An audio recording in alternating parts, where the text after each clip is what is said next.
morning. Good morning. My name is Connie Townsend, as you can see, and I'm privileged to read you the daily word this morning. So, divine order. I am divinely imprinted with all that I need to succeed. An acorn carries within it the imprint of its destiny to become a mighty oak tree. Within me lies the imprint of my heart's desires and the imprint of my sacred lineage. Spiritual order proceeds from within to the outer. I reflect on the divinity that permeates me, my source of strength and new ideas. As clearly as I see the potential of the oak tree in the acorn, I see all that I desire to be and to have arising from the divine imprint in me. My faith in God life moving through every cell of my being propels me ever forward, first as the idea, and then as the expression. I do not worry about when or how the process unfolds. I trust divine order in my life. The kingdom of God is as if someone would scatter seed on the ground, and the seed would sprout and grow. He does not know how. Mark 4:26 and 27. Namaste. Namaste.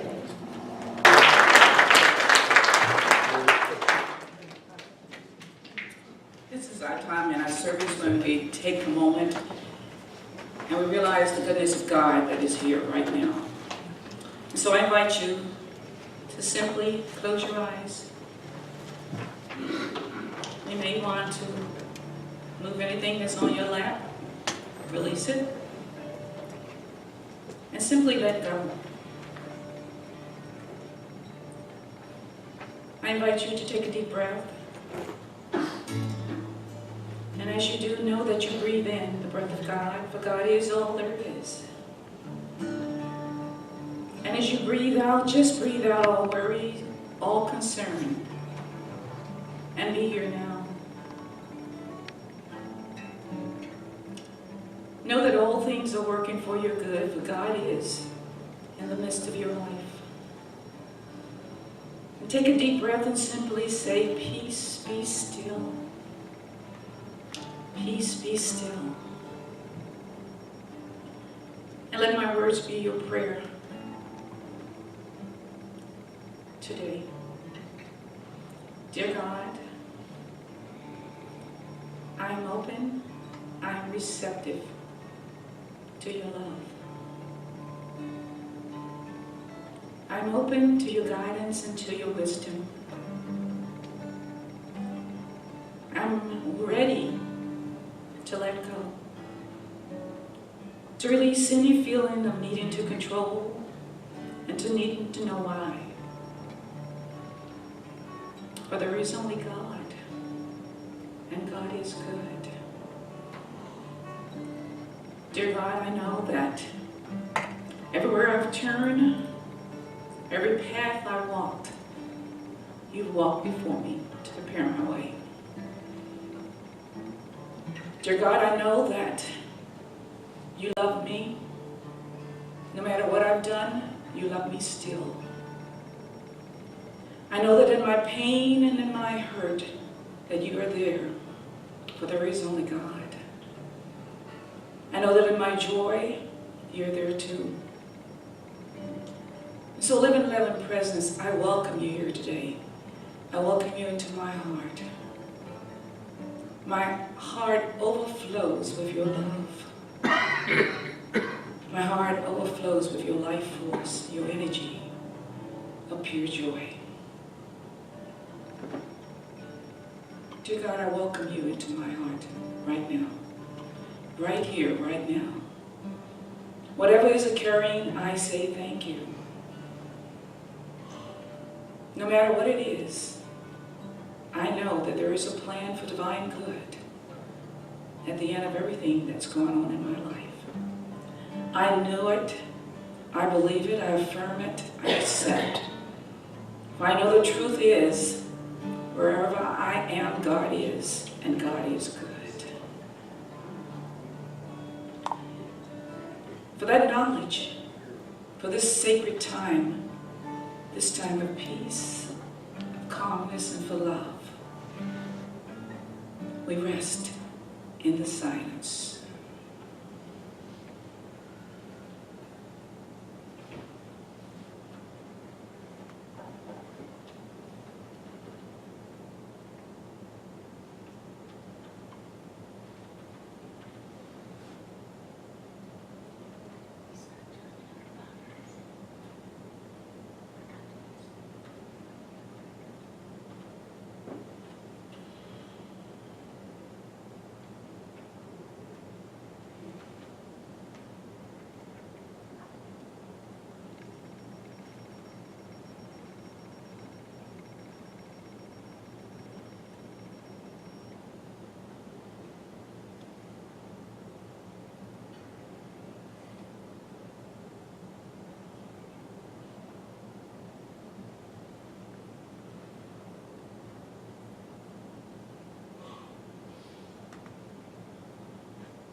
And surely the presence of God is in this place.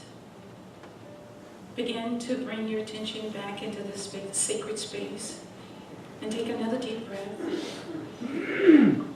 And simply relax, release and let go, and give thanks. And so, Father, Mother God, we give you thanks today for this precious time. We give you thanks for this opportunity to be here. And we give you thanks for life. We say thank you, God. Thank you, Father, Mother God. Thank you, Holy Spirit. And so it is. Amen. Now sing together the Lord's Prayer.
It's always good to be here, and I feel so at home when I'm here.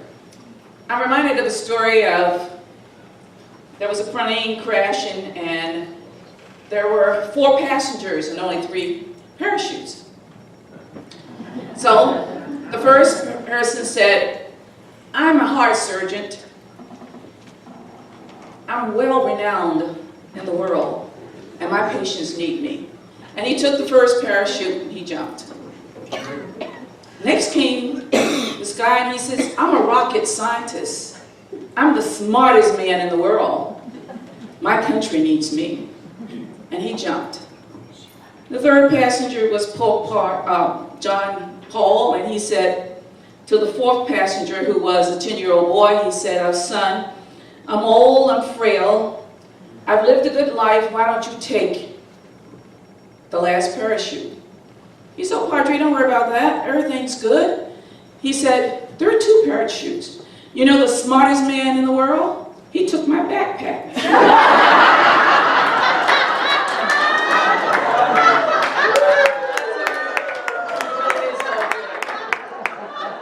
all good. No matter how we look at it, it's good. The title of the lesson today is, It's All Good, because it is. And we're told in Romans the 8th chapter, it says, God calls all things to work for our good, for them who loves him. Now, I know one of you might be saying, oh, you said that, Tina, but you don't know what's going on in my life. I say, yeah, you're probably right. But you know the people who, when you're down in the dumps, you got a little mood, and they go, it's okay. You don't know how good you got it. You know, you need to be thankful.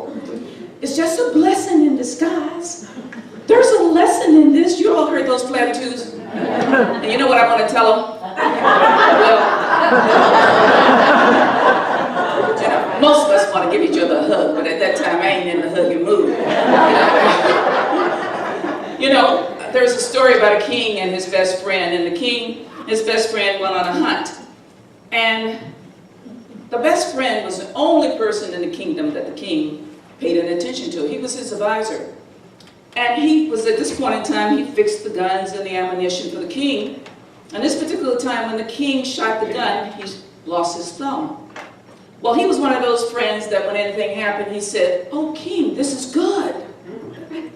The king looked at him and said, this is good. He said, yeah, this is good. Now, the king remembered that this servant is the one who packed the ammunition and packed the guns. He goes, no, I don't think this is so good. So when he gets back to his kingdom, he has him thrown in prison. Left him there for over a year. Never thought about it. His thumb healed, or his hand healed, his thumb was gone.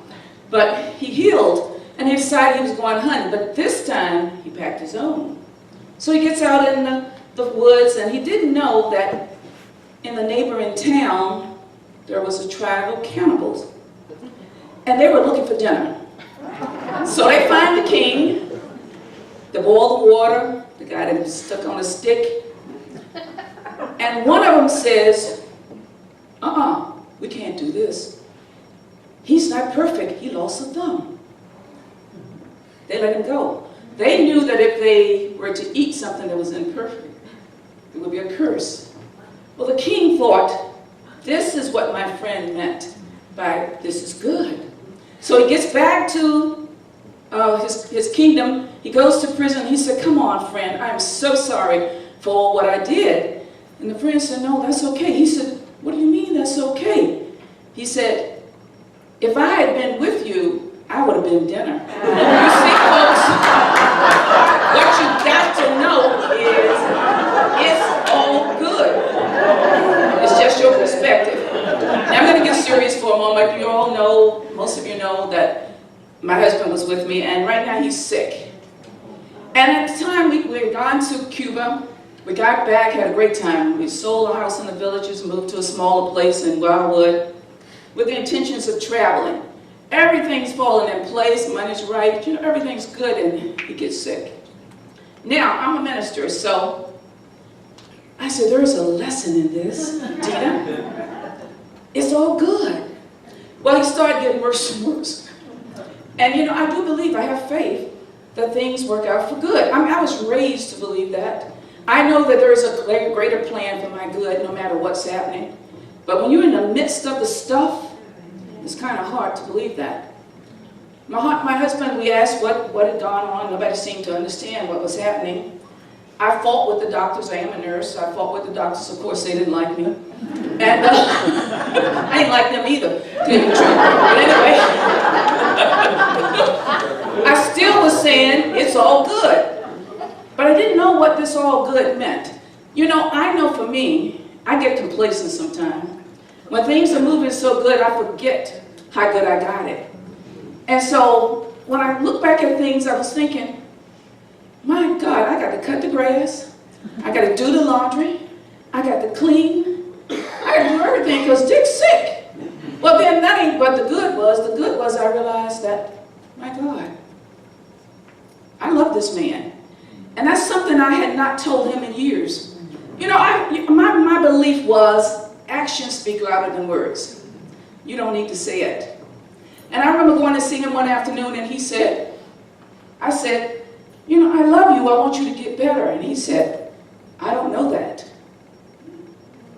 I went, what do you mean you don't know that? You've been with me all these years, you know, if I didn't love you, I wouldn't do all the things I do. And he said, but I don't know that. And that's when I had to change. It's not about another person changing, it's about you knowing what's good. And you knowing what you need to do. You see, I had to know that in all of this, God was working. I have seen such a change in my husband when he now believes that I love him. Because he had gotten so depressed that he didn't see what I was doing. He had gotten so depressed that he couldn't see the good in his life. I was talking to him Friday and he said, Tina, you always have my back. Wow, did that get me? Because I know there were times when I didn't. You know what I mean? There were times when I gave up on him, when I gave up on us. And I said to myself, oh, it's all good, we'll just stay together and make this work. But I'm really tired of putting up with blah, blah, blah, blah, blah. But you don't know how good you got it. You know what I mean? There's a wonderful story about a man and he was carrying a cross and he said, God, let me off this cross. Somebody probably said, yeah, we need the wood. But that's not it. But so God said, okay, why don't you take that cross and put it in another room and go over there and open the door and get you another cross. So he goes over to the other room, he opens the door, and the place is full of huge crosses. And he looked around and he said, I don't want any of these crosses. And he looked a little further and he said, oh my God, there is a little one there, I think I'll take it. God said, help yourself, that's the one you brought in. You see, we don't know. We don't know, that's right. We don't know when we have it good. I'm reminded of the story of Job. I'm, like I said, Pentecostal preacher's daughter. And so I know the Bible very well. Of course, I didn't know much of metaphysics about it, and for the years, I never thought it was all the truth, but I always thought it was something we ought to listen to and mind in case it was the truth, you know what I mean? But there's a wonderful story I know about Joseph. And Joseph was the 12th son of Jacob. And in this story, Jacob loved Joseph. He loved him so much he gave him a coat of many colors. Now that upset the brothers quite a bit. And so what they decided to do is that we're going to take him out one day and maybe we'll kill him. But in the meantime, they made another decision. They said, no, we'll just bury him in a pit. But then they saw the Egyptians come and they said, we'll sell him into slavery, which they did. Now at that time, Joseph being wise, I bet he was down there saying, yeah, brothers, I got this covered. Wait until I get older. I'm going to take care of you. That ain't what Joseph was doing. He was 17 years old. He was crying. He was horrified. Like, why is this happening to me? Well, Joseph went on to Egypt. He was put in prison many times. And in prison, he told interpret dreams for the guards and for other prisoners. And the king kept having the same dream. And they said, I know who can interpret that dream for you. Joseph was called to the king, interpret the dream, which says there was going to be famine in the land, which you're all going to be taken care of. And the king made him second ruler, second to him in the kingdom. Unbeknownst to Joseph, his family, they thought he was dead, but his family came and they needed food. Joseph welcomed them in and he recognized who they were, but they didn't at first. When they did, they bowed down. Joseph, we're so sorry. I'm so sorry we did this to you. Please help us. And Joseph said, don't worry about that. He said, what you meant for evil, God meant for good. You see, so often things are going on in our lives that we don't know why it's happening. We don't understand it. And we tell ourselves that there's no good in it. But we got to be in it for the long haul. Almost everything that happens to us, in the long run, there is another way. I want you to look at your life and think about the bad things that you may have think can happen. In the middle of them, you didn't know what you were going to do. In the middle of them, you started to ask God, why? Take this cross off of me.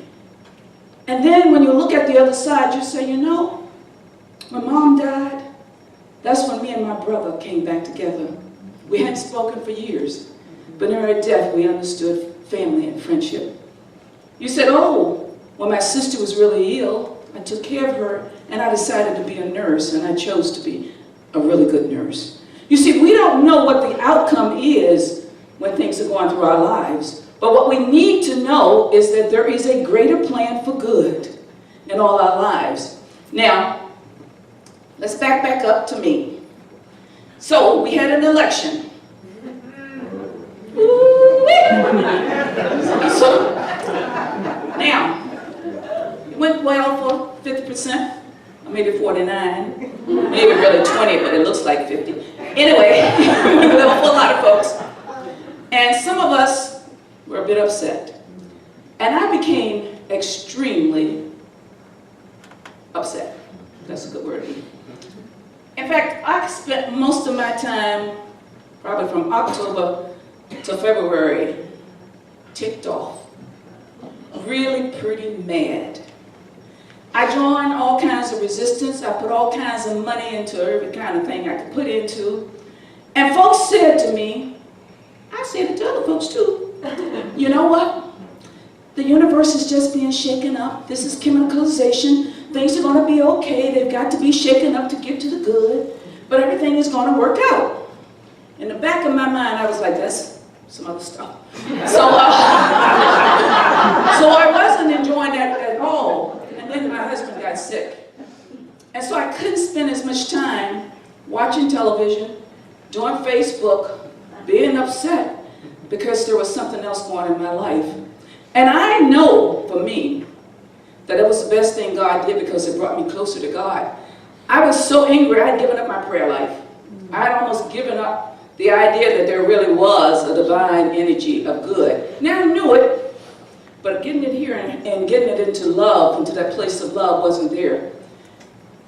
And during this time of being with my husband and seeing how he is and how miserable he was at what he was going through and seeing what I could do, it opened my heart to other folks too. It opened my heart to some of those folks who I, at one point, had problems with. But what I understand is we don't know, absolutely we don't know what we don't know. Do you know that? We don't know what we don't know. But what I do know is God is good. What I do know is life is good. What I know that if I've been through it once and got through it, I can do it again. And I know that because we're told that we don't have to understand everything, that there is a power for good in the universe that's all present, all powerful, all knowing, and all wise. And I accept that as the truth, because it is. I invite you all to think about times in your life when things have been a little bit upsetting, when someone has died, someone has betrayed you, and ask yourself, can you go to a place of knowing that God is in the midst of all of this? Until you get there, you will never be free. Until you understand, and you say, wait a minute, God is good and evil. I didn't say that. I said God is all there is. God is in the midst of everything, working out a plan for good. And we have free will as to how we choose to use the plan. We get to have a little bit of play in this. And that's the hard part. Our play is to open our hearts to be more compassionate, more loving, more joyful, and absolutely more thankful. One thing was that Master Eric Fox said, if you said but one prayer, let it be, thank you. If you got up every day and every night and you just went through life saying thank you, your life will change. No matter what it is, just thank you, God. And yeah, Bonnie, I don't know where I am here. So she asked me that I want her to take this folder down. I said, oh no, I needed it. But I don't guess I did. But one thing, I was at my husband's neurologist the other day, and I saw something that really struck me, and it said, life is too short to wake up in the morning with regrets. So love the people who treat you right, forgive the ones who don't, and believe that everything happens for a reason. If you get a chance, take it. If it changes your life, let it. Nobody said that it would be easy. They just promised that it would be worth it. So what I'm saying to you is no matter what is happening, no matter how hard it is, that it may not be easy. I was thinking this morning, I said, you know the song, never promised a rose garden. And I think, good Lord, thanks, because I don't have a green thumb. But it is nice to get roses sometime. But you see, we weren't promised all good. We were promised that it would be worth it. And so what I said to you, that it's all good. Why? It's all God. God bless you. Thank you.